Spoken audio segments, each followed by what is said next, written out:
नमस्कार साथियों, स्वागत आप सभी का आपके चैनल पर।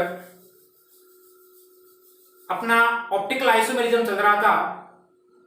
आज अपन बात करेंगे, जैसा कि आप देख पा रहे हो, फिशर प्रोजेक्शन फॉर्मूला, उसके बारे में। वो किसी मॉलिक्यूल का कैसे लिखा जाता है वो अपन देखेंगे। उससे पहले आपको वेज और डेस जो रिप्रेजेंटेशन होता है उसके बारे में पता होना चाहिए। इसको बोलोगे आप, वेज का मतलब हो गया फनाकार, डेस निरूपण कैसे किया जाता है। वेज को आप दर्शाओगे एक सॉलिड लाइन से दर्शा सकते हो और इसको एक डॉटेड लाइन से दर्शा सकते हो। इसको आप दर्शा सकते हो एक सॉलिड लाइन के द्वारा और इसको दर्शाया जा सकता है डॉटेड लाइन के द्वारा।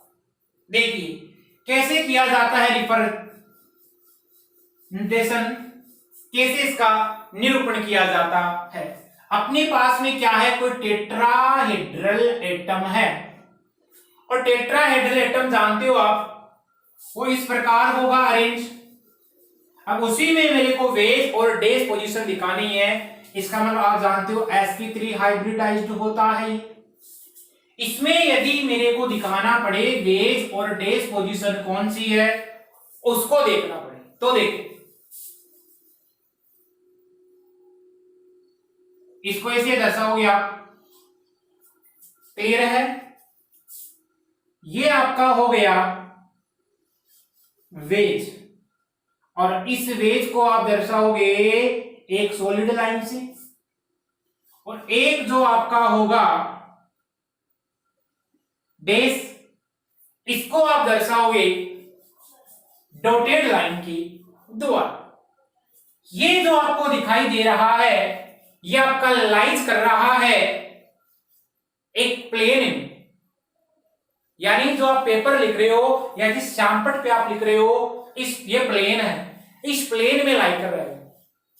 तो लिख देता हूं मैं, लाइज ऑन द पेपर, या आप लिख सकते हो ब्लैक बोर्ड।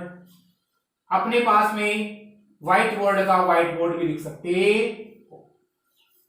इस पर लाई कर रहे हैं और इसको जनरली प्रिंसिपल चेन के रूप में काम में लिया जाता है। मुख्य कार्बन श्रृंखला होती है उसके रूप में आप लिख सकते हो सामान्यतः प्रिंसिपल कार्बन चेन, इसके रूप में इसको दर्शाया जाता है।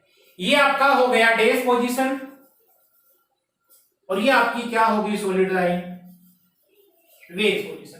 अब जो वेज होगा वो तो आपके सामने आ रहा होगा और जो आपको डेस दिखाई दे रहा है वो आपके जस्ट पीछे जा रहा होगा अपोजिट डायरेक्शन में। डेस का मतलब हो गया अवे होगा, व्यूअर से दूर होगा, तो यहां लिख दूंगा मैं अवे फ्रॉम द व्यूअर।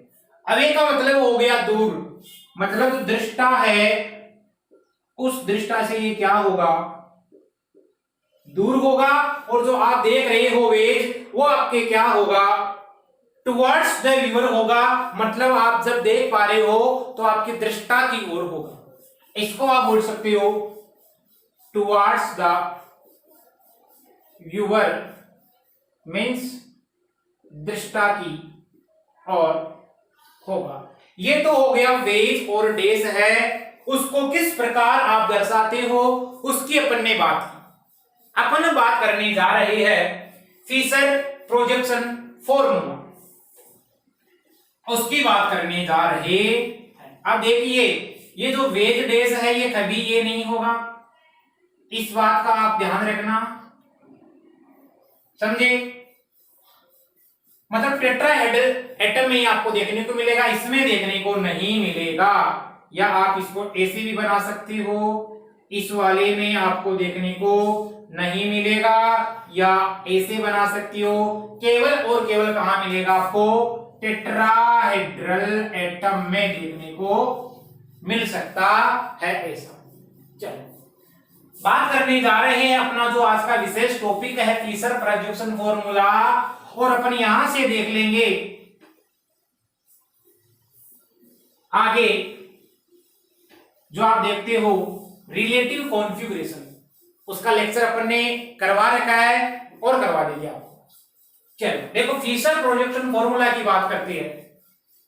देखिए जो आपकी 3D स्ट्रक्चर होती है, किसी भी मॉलिक्यूल की 3D स्ट्रक्चर है, उसको ब्लैक बोर्ड पे या आपके पेपर है कागज पे, वो बनाना एक कठिन कार्य होता है।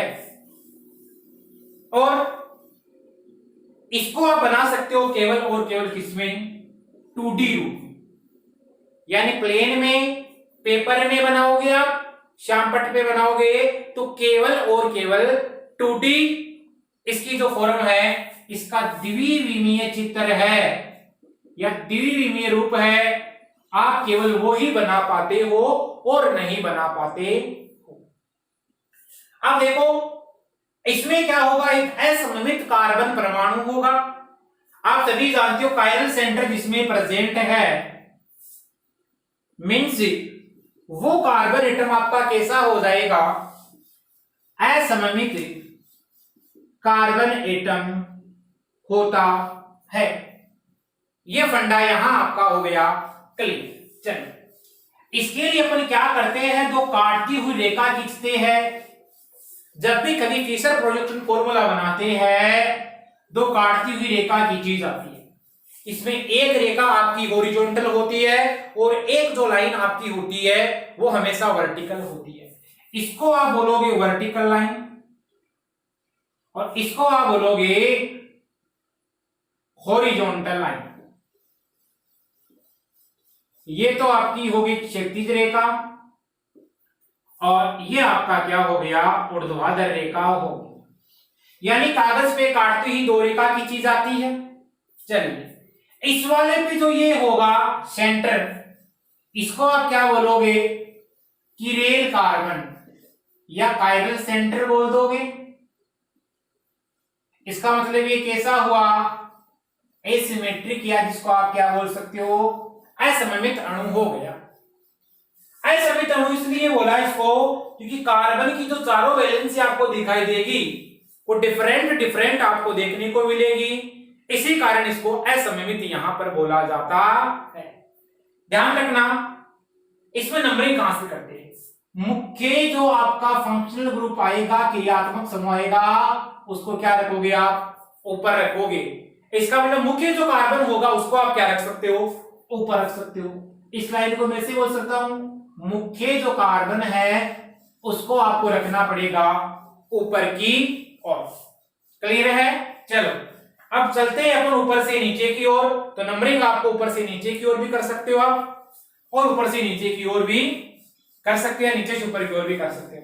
लेकिन ध्यान रखना यदि नंबरिंग आपको ऊपर से नीचे की ओर करनी है तो हमेशा और हमेशा आपका फंक्शनल ग्रुप है वो ऊपर की ओर होना चाहिए, तभी आप जो चीज देख रहे हो वो हमेशा सही होगी। अब देखिए जो ऊर्ध्वाधर आप देख पा रहे हो, ये ऊर्ध्वाधर रेखा होती है।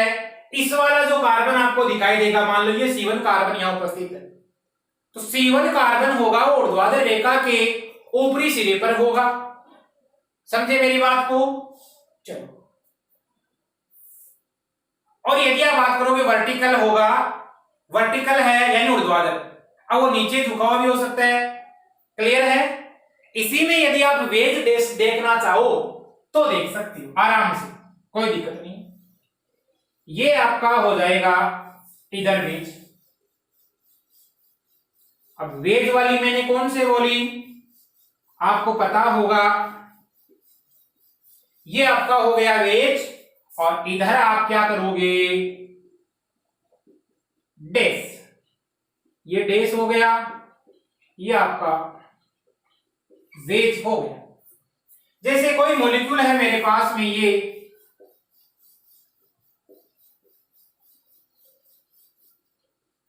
इसका सबसे पहले आपको बोला जाए फिशर बनाना है। फिशर बनाओगे फिशर में इस प्रकार दो काटती हुई रेखा खींचोगे, यहां CHO लगाओगे, यहां H, यहां OH, यहां आपका क्या आ जाएगा CH2 OH आ जाएगा। क्लियर है? अब देखो इधर से देखोगे इसका मतलब यहां आपका क्या आएगा OH आएगा, यहां आपका क्या आएगा H आएगा, यहां आपका CHO आएगा और यहां आपका क्या आएगा CH2 OH आएगा। इस बात को समझे?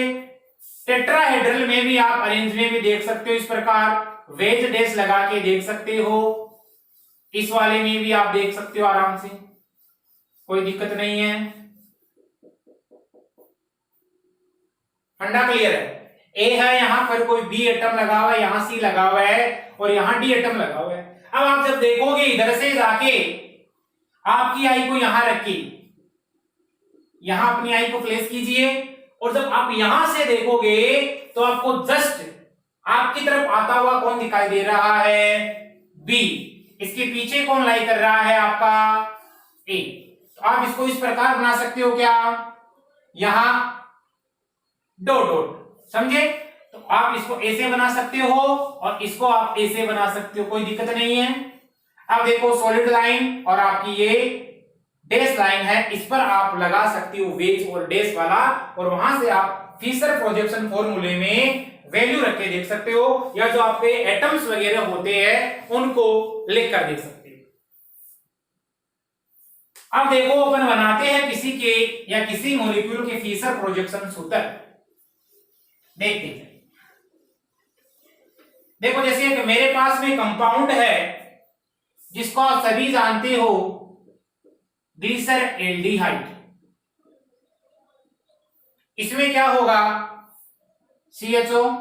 अब सीधा फिशर बना रहा हूं मैं तो ध्यान रखना यहां पर वर्टिकल और हॉरिजॉन्टल काटती हुई रेखाएं खींचोगी, H OH CH2, इसको बोल दूंगा मैं डीग्लिसर एल्डिहाइड। समझे मेरी बात को? अब ड्यू क्यों बोला गया, क्योंकि यहाँ पर OH आपको क्या दिखाई दे रहा है, राइट में दिखाई दे रहा है। इसके लिए मैंने कार्बोहाइड्रेट जहां बताया था आपको, कार्बोहाइड्रेट में डी और एल कॉन्फ़िगरेशन के बारे में विस्तार से बता रखा है, एमिनो एसिड और कार्बोहाइड्रेट है उनके बारे में आप वहां पे जाके देख सकते हो। ये प्रकार का कार्बोहाइड्रेट तो होगा, समझे मेरी बात को? चलिए इसमें एल्डिहाइड समूह, इसका मतलब ये एल्डोज बन गया एक प्रकार का, 3 कार्बन वाला एल्डोज बनाई, 3 कार्बन वाला क्या है ये एल्डोज है। चलो इसी का बना देता हूं मैं COH, यहां से H है, यहां OH लगाया मैंने, यहां CH2OH बनाया। इसको आप बोलते हो ग्लिसरीन अम्ल, डी बोलोगे, OH आपका कहां है राइट की ओर है, ये मैंने बता रखा है पहले इसलिए बोल रहा हूं आपको। इसको बोलोगे आप डी ग्लिसरिक एसिड। सभी जानते हो वाफी को लैक्टिक एसिड से क्या होता है 2 हाइड्रोक्सी प्रोपेनोइक एसिड होता है, ये होता है 2 हाइड्रोक्सी प्रोपेनोइक एसिड होता है। क्या करोगे, ये होगा CH3 CHOH और आपका COH। अब सबसे पहले मुख्य कार्बन चेन है या क्रियात्मक समूह, उसको हमेशा क्या लिखोगे टो पे लिखोगे। चलिए लिख दीजिए टो पे, ऊर्ध्वाधर और वर्टिकल रेखा खींच दी, चलो खींच दी। इसके अलावा जो बच गया आपका तो 1 2 3 कार्बन चेन में ये आ गया आपका सबसे नीचे, इधर आपको H और इधर OH। अब ये OH इधर भी हो सकता है और H इधर भी हो सकता है, तो आपको कॉन्फ़िगरेशन देखना पड़ेगा उसके बाद में। इसको आप क्या बोल सकते हो डी लैक्टिक एसिड बोल सकते हो, और ये डी वगैरह वर्ड आपको कहां से मिल रहे हैं वो सब आपको पता है। एक मेरे पास में ये हो NH2 हो यहाँ, H हो यहाँ, COH हो और यहां मैंने लगा दिया CH3। सभी जानते हो इस कंपाउंड को क्या नाम होता है इसका, CH3 CH NH2 COH, ऐसे ही तो है ये। अब कार्बोक्सिलिक एसिड ग्रुप है, इसका मतलब मैंने उसको क्या रखा टॉप पे रख दिया। जो आपका मुख्य कार्बन चेन में आ रहा है उसको नीचे नीचे 2 नंबर कार्बन पे हो गया, उसमें एमिनो ग्रुप लगा हुआ है, उस पर क्या लगा हुआ है H लगा हुआ है। इसको आप जानते हो एलानीन है, ये एमिनो एसिड है। चलिए इसमें आप जब देखोगे तो आप यह पाओगे NH2 समूह आपका इधर है, इसका मतलब लेफ्ट की ओर है, इसको आप बोल दोगे एल एमिनो एसिड बोल सकते हो, या क्या बोल दोगे एल एला। क्लियर है? चल आगे देखते हैं इसी फिशर प्रोजेक्शन फॉर्मूले को, इससे संबंधित कुछ मुख्य तथ्य है उनको आपको ध्यान में रखते हुए कार्य करना है। इंपॉर्टेंट पॉइंट्स, चल देखो इसके लिए खास बातें क्या है। अब जब भी फिशर बनाओ तो फिशर फॉर्मूला है उसको तल से ना तो उठाओगे, आप ध्यान रखना, फिशर फॉर्मूला है तल से ना तो उसको उठाओगे, मतलब उसको तल से ना तो उठाओगे और ना ही उसको घुमाओगे, इस बात का विशेष ध्यान रखना। अब एग्जाम्पल करेंगे तो आपको और क्लियरिटी आएगी। अब देखो लंबवत जो आपको बंद दिखाई देगा वो हमेशा प्रक्षेपण तल है उससे नीचे की ओर होना चाहिए। लंबवत बंद आपका प्रक्षेपण तल है उससे नीचे की ओर होना चाहिए, इसमें किसी प्रकार की समस्या नहीं। अब नीचे की ओर होना चाहिए, उसको 90 डिग्री से आप और 270 डिग्री से इस एंगल से रोटेट नहीं कर सकते, यानी इस एंगल से आपको नहीं घुमाना चाहिए, क्योंकि ऐसा यदि आप करोगे तो मूल यौगिक है आपके पास में उसका प्रतिबिंब कभी कन्वर्ट नहीं होगा। इसका कारण क्या है? जो आपका मूल यौगिक है उस मूल यौगिक का जो प्रतिबिंब आप देखोगे उसमें क्या देखने को मिलेगा? आपको नो चेंज मिलेगा, उसमें किसी प्रकार का कोई परिवर्तन नहीं होगा। यदि आपने उसको रोटेट कर दिया 180 डिग्री से, 180 डिग्री से यदि आपने घुमा दिया तो भी उसका त्रिविम रूप है वो नहीं बदलेगा। 180 डिग्री से यदि आप करते हो रोटेट, क्लियर है फंडा? 180 डिग्री से रोटेट करने पर इसका जो त्रिविम रूप है 3D फॉर्म है उसमें आपको देखने को मिलेगा नो चेंज, किसी प्रकार का कोई परिवर्तन आपको देखने को नहीं मिलेगा। ये बात क्लियर है? आइए अब देखो एग्जाम्पल करोगे आप तो उससे और ज्यादा क्लियरिटी आती है। अब यदि एक चीज ये भी है, 2 बार आपने कर दिया इंटर कन्वर्जन, 2 बार अंतर परिवर्तन कर दिया, ध्यान रखना 2 बार अंतर परिवर्तन करोगे तो इसका जो मूलन्यास है या मूल विन्यास है वो आपका चेंज नहीं होगा, मतलब आपका विन्यास शुड बी सेम, आपको समान देखने को मिले। इस बात को शायद आप समझ गए। करते हैं एग्जाम्पल से ताकि आपको क्लेरिफिकेशन मिले और ज्यादा। देखिए एक तो मेरे पास में है, जैसे एक केस ले रहा हूं मैं ब्यूटेनॉल। देखो ब्यूटेनॉल इसको लगाइए आप अंटिया, अब यहां से ब्यूटेनॉल है, एक तो है ब्यूटेन 1-ऑल आपका और एक मेरे पास में है ब्यूटेन 2। अब यहां से क्वेश्चन बनने की संभावना है, क्वेश्चन क्या बनने की संभावना है वो देखिए। क्वेश्चन ये बन सकता है कि आपका 1 ब्यूटेनॉल है वो तो प्रकाशिक समायोजता नहीं दर्शाता है, जबकि आपका 2 ब्यूटेनॉल जिसको बोलोगे ब्यूटेन 2-ऑल वो प्रकाशिक समायोजता दर्शा देता है। इसका आपको बताना होगा कारण, बता दोगे? सबसे पहले बनाओगे आप ब्यूटेन 1-ऑल की स्ट्रक्चर। ब्यूटेन का मतलब 4 कार्बन की चेन होगी, बना दीजिए 1 2 3 4। अब 1-ऑल लगा हुआ है, इसका मतलब 1 नंबर पे क्या लगा हुआ है? OH लगा हुआ है। यहां पर CH3 हुआ, ये CH2 हुआ, ये CH2 हुआ, ये आपका क्या हो गया? CH2 हो गया। अब इस कार्बन को आप देखो, देखो इस कार्बन से इधर तो एक अलग ग्रुप जुड़ा हुआ है और यहां देखोगे तो 2 हाइड्रोजन प्रेजेंट है। इसका मतलब ये कैसा हो गया? इस पर असममित कार्बन आपको दिखाई दे रहा है? नहीं दिखाई दे रहा। तो यहां लिख देते अपन असममित जो कार्बन है वो यहां पर आपको मिलेगा अनुपस्थित। असममित कार्बन आपको अनुपस्थित दिखाई देगा, इसका मतलब ये आपका ऑप्टिकल आइसोमेरिज्म नहीं दर्शा पाएगा। देखते हैं ब्यूटेन टूओल की स्ट्रक्चर।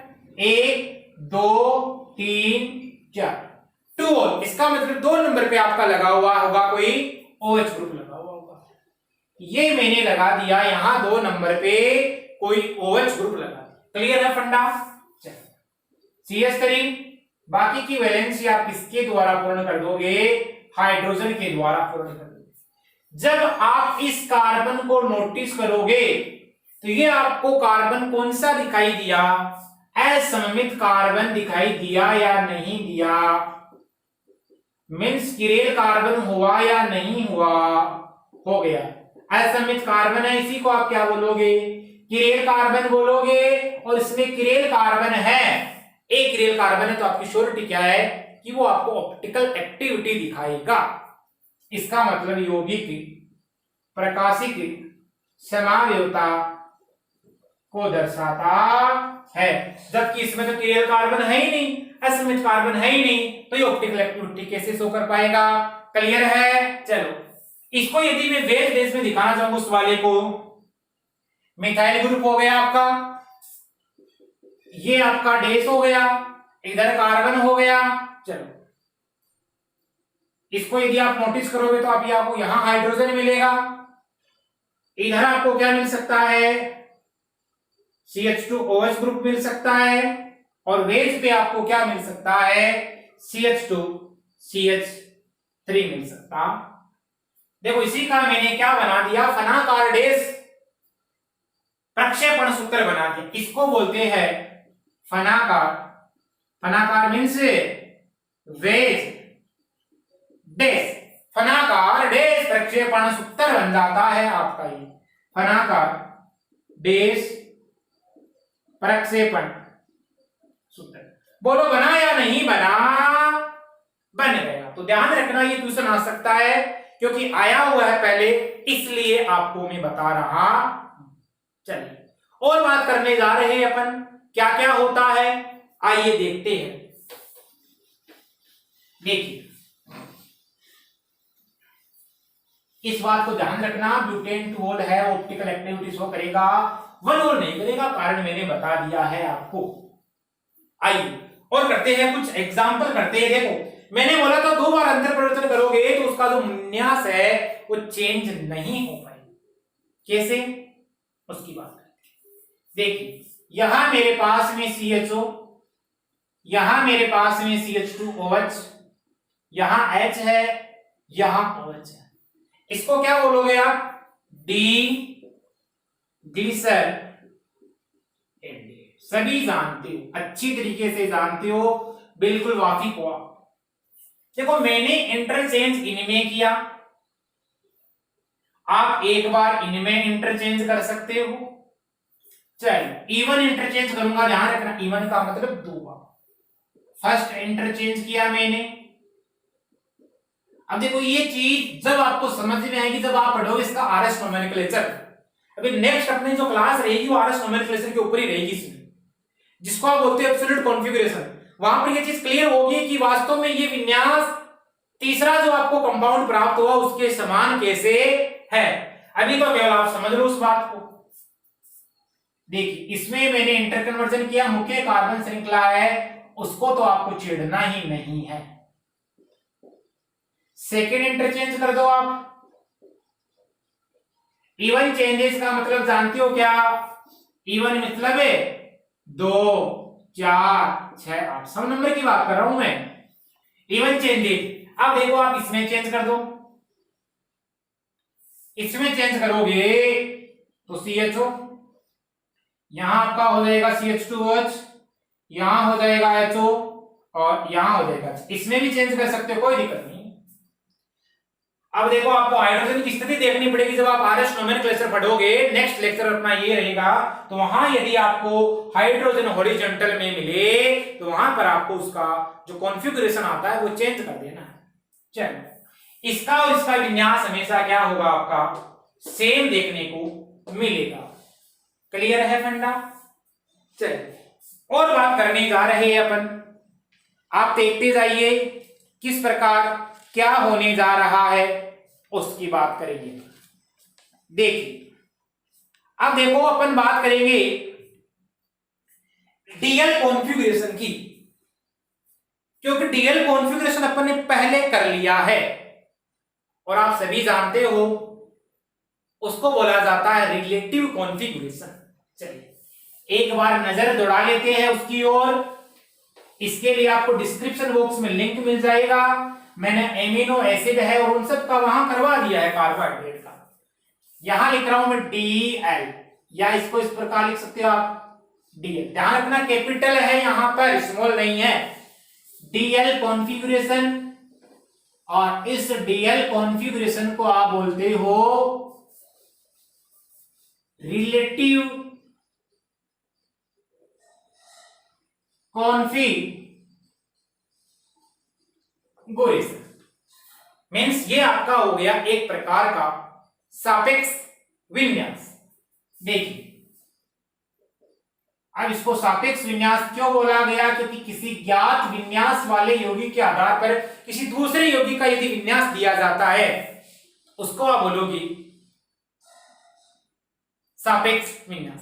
देखो एक वैज्ञानिक था रोजेनोव, मैंने पहले भी बात की है और आज और बता देता हूं। रोजेनोव है, उन्होंने क्या किया, रोजेनोव सर ने एक कंपाउंड लिया जिसको आप बोलते हो ग्लिसर एल्डिहाइड। अब उन्होंने देखा ग्लिसर एल्डिहाइड है, इसकी दो फॉर्म आपको देखने को मिली, एक तो डी एक आपकी एल। तो उन्होंने स्वेच्छा से क्या किया, उसको मानक निर्धारित कर दिया ग्लिसर एल्डिहाइड को। यह संरचना होती है HOH, यहां CH2OH। इन्होंने मानक का निर्धारण कर दिया और मानक को क्या दिया, देखो इसको बोला गया आपका OH इधर की ओर है, मींस आपका OH राइट की ओर है, इसको बोल दिया इन्होंने डी ग्लिसर एल्डिहाइड। ये बात अपन ने पहले भी की है। और एल की इन्होंने बात की, इन्होंने एल के बारे में बता दिया कि आपको यदि OH यदि लेफ्ट की ओर मिलता है तो आप इसी को क्या बोलोगे, एल ग्लिसर एल्डिहाइड बोलोगे,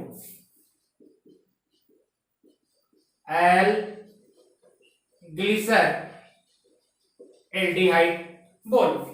अब आप एलानिन में भी कर सकते हो, एमिनो एसिड में भी कर सकते हो, इनमें भी कर सकते हो। बाद में साइंटिस्ट आए थे, मैंने बात की थी से बिजोएट, इन्होंने इनकी बात को बता दिया था कि जो रोजेनोव आए थे वो बिल्कुल सत्य थे, उनके द्वारा जो विन्यास दिया गया वो बहुत ही शानदार तरीके से बताया गया, इसका मतलब वो सही थी। अब अपन क्या करते हैं, किसी भी दूसरे यौगिक का यदि विन्यास देखते हैं तो उसका विन्यास डी ग्लिसर एल्डिहाइड को आधार मानते हुए करते हैं। इसलिए इस ग्लिसर एल्डिहाइड को, अब डी भी हो सकता है एल भी हो सकता है, इसी को बोला गया एक रेफरेंस। अब रेफरेंस जानते हो, संदर्भ या एक मानक, इसको लिया, इसको रेफरेंस बोला गया और इसी को बोला गया संदर्भ। यानी इसके द्वारा आप क्या कर सकते हो, किसी दूसरे यौगिक का विन्यास लिख सकते हो।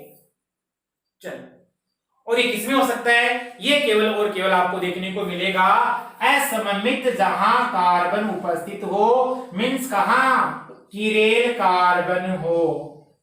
ये मैंने कार्बोहाइड्रेट में आपको बता भी रखा है। क्या करोगे, ऊपर से नीचे की ओर चलोगे तो आपको जो टॉप कायरल सेंटर दिखेगा ऊपर से नीचे की ओर जाने पर वो होगा। चलिए, जैसे ये है मेरे पास में C डबल बॉन्ड O, यहां से H OH H OH H OH, means कितने हो गए, 1 2 3 4 5 और यहां CH2OH।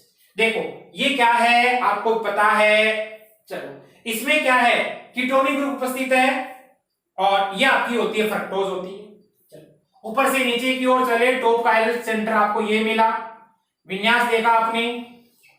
देखो किसके समान है, डी ग्लिसर एल्डिहाइड के समान है या नहीं है, और उसी को आपको क्या मानना पड़ेगा, एक रेफरेंस मानना पड़ेगा। इसका मतलब इसको रेफरेंस माना या नहीं माना, चलो ये रेफरेंस मान लिया। तो डी था, इसको आप क्या बोलोगे, डी फ्रक्टोज बोलोगे। अरे फ्रक्टोज के लिए क्या लगाते हो, माइनस साइन लगाते हो, ठीक है। चलो वो रोटेशन को व्यक्त करते हैं माइनस और प्लस साइन। अब यदि आप इसमें OH इधर लगाओगे तो वो क्या हो जाएगा आपका एल हो जाएगा। और यदि अपन बात करें ग्लूकोज की, तो ग्लूकोज में आप क्या कर सकते हो, उसका डी बना सकते हो, एल बना सकते हो। आपके लिए होमवर्क ये है कि जो ग्लूकोज है उसका डी और एल कॉन्फ़िगरेशन आपको बताना है, ये होमवर्क में आपके लिए। चलिए, क्योंकि अपन ने कर रखा है पहले से, तो आपके कोई दिक्कत नहीं आनी चाहिए इसमें, क्योंकि चीजें वही है, वही बार बार आ रही है, इसलिए आपको बोल रहा। अब देखो, कोई भी प्रकाशिक समय भी आपको दिखाई दे और उसी से आपको कोई दूसरा कंपाउंड बनाना हो, मान लो डी से एल बनाना हो, तो आप आराम से बना सकते हो, कोई दिक्कत नहीं है इसके लिए। देखते हैं कैसे बनाओगे। तो डी को एल में कन्वर्ट किया जा सकता है और एल को डी में कन्वर्ट किया जा सकता है, आराम से कर सकते हो। जैसे मेरे पास में ग्लिसर एल्डिहाइड है, ये CHO, ये H, यहां OH, ये CH2OH, इसको आप बोलोगे डी ग्लिसर एल्डिहाइड, आराम से बोल दोगे, कोई समस्या नहीं है किसी प्रकार की। चलिए, इसको आप बोलोगे डी ग्लिसर एल्डिहाइड। डी ग्लिसर एल्डिहाइड आप बोलोगे इसको डी ग्लिसर एल्डिहाइड। आइए देखते हैं इसका, यदि आपने करवाया ऑक्सीडेशन करवाया, मान लो, अब ऑक्सीडेशन का मतलब हो गया, ऑक्सीडेशन यानी ऑक्सीकरण का जुड़ना। ऑक्सीकरण जुड़ेगा आपका, क्या बनेगा, COH बनेगा, कार्बन आएगा आपका, इधर H आएगा, इधर OH आएगा, यहां क्या लिख दोगे आप, CH2OH लिख दोगे। फंडा क्लियर है, ठीक है, कोई दिक्कत नहीं है। इसी को आप क्या बोलोगे, इसी कंपाउंड को आप बोलोगे ग्लिसरीन अम्ल बोलोगे। अब देखो ये D प्लस बोलोगे, ये तो प्लस है मान लो, तो ये क्या हो जाएगा आपका D माइनस, ये हो गया आपका ग्लिसरीन। समझ गए, ऑक्सीडेशन करवाने पर आपको प्राप्त हो गया ग्लिसरिक एसिड प्राप्त हो गया। अब देखो यहां पर मैं कोई एक एमिनो एसिड वाला ग्रुप लगा रहा हूं जिसको आप बोलते हो आइसोसीरीन। चलो देखिए, यहां है COH, यहां है HOH, यहां है CH2NH2 मेरे पास में। इसकी मैंने रिएक्शन करवाई HNO2 के साथ में, जिसको बोला जाता है नाइट्रस एसिड। HNO2 के साथ में इसको क्या बोलोगे आप, नाइट्रस एसिड। अब देखो रिएक्शन कैसे होगी, आपका जो CH2NH2 है और HNO2, इसको मैंने ऐसे लिख दिया ओपन करके, यहां से ये क्या बनेगा आपका CH2OH। बताओ बना रहा है, हो रहा है ऐसा, N2 यहां से बाहर निकलेगा और H2O यहां से बाहर निकलेगा, तो क्या क्या बनेगा इसके द्वारा, CH2OH बनेगा, N2 और आपका H2O बाहर, मींस आपका ये बन गया।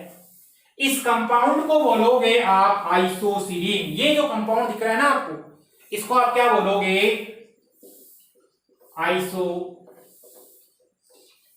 बोल दोगे। तो देखो आपने क्या किया, जो आइसोसीरीन है वो आपका D प्लस था।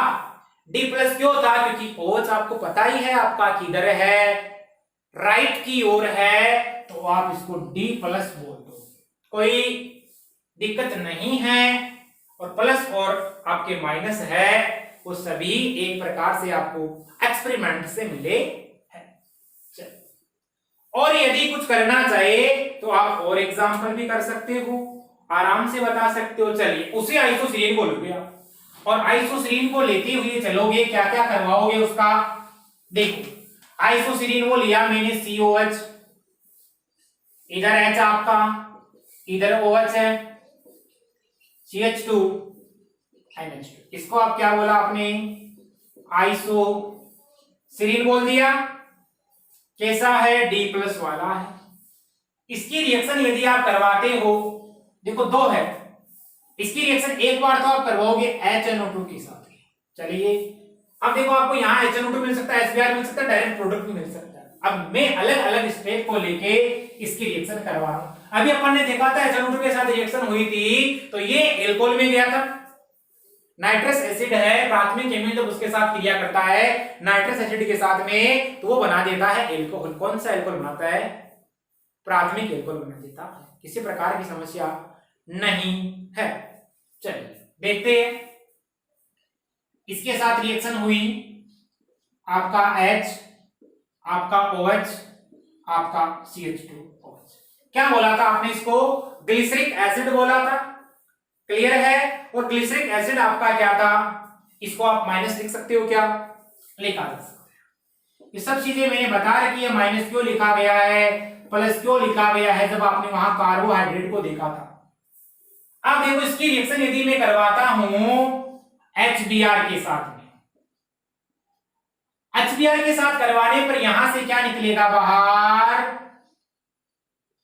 H2O बाहर निकलेगा। बनेगा क्या आपका? आपका ये बन जाएगा COOH, इधर H, इधर OH और यहां CH2Br।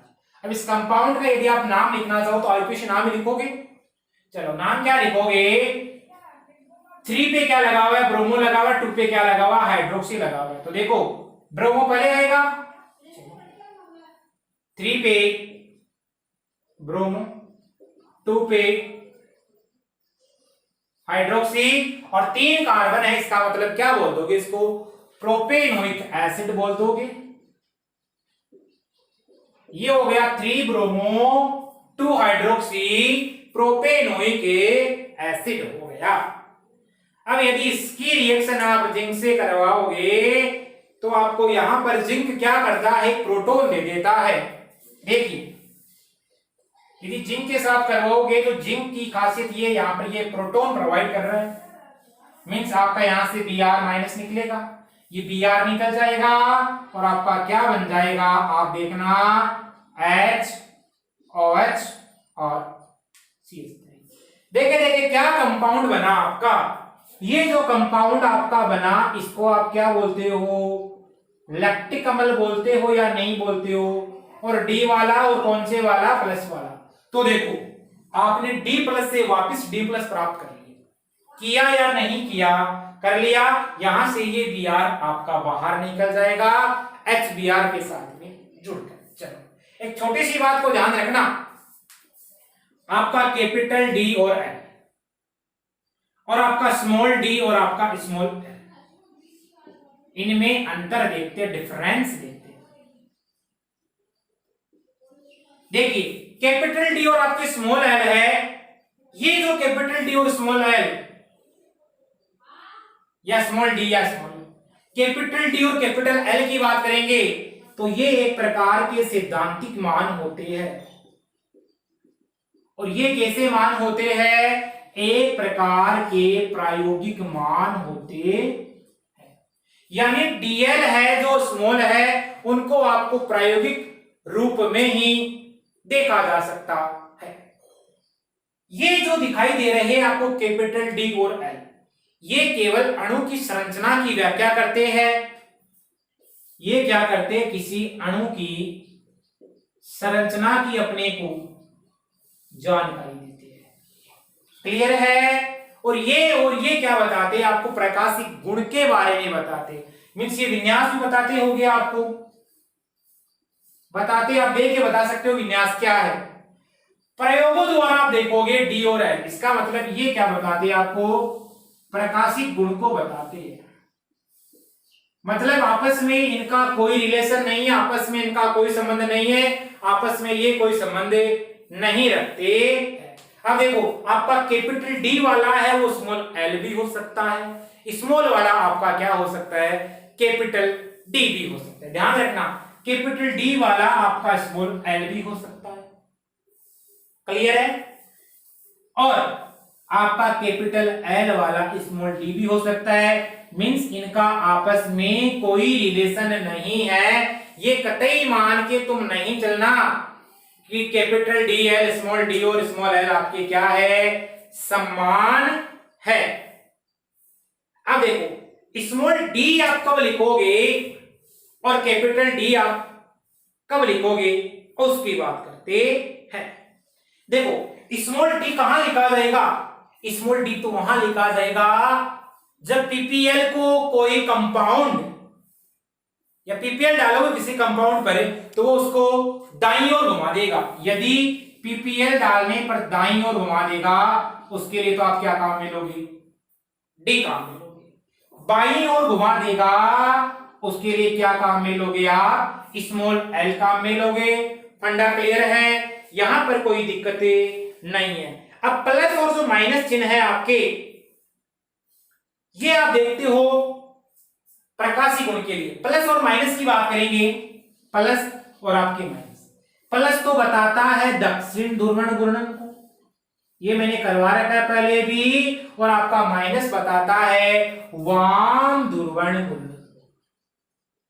मीन्स ये क्या करता है, आपको घड़ी की सुई की दिशा के बारे में जानकारी देगा आपका प्लस वाला, और आपका माइनस वाला एंटी क्लॉकवाइज, यानी ये तो क्लॉकवाइज डायरेक्शन की बात करेगा और ये किसकी बात करेगा, एंटी क्लॉकवाइज डायरेक्शन की बात करेगा।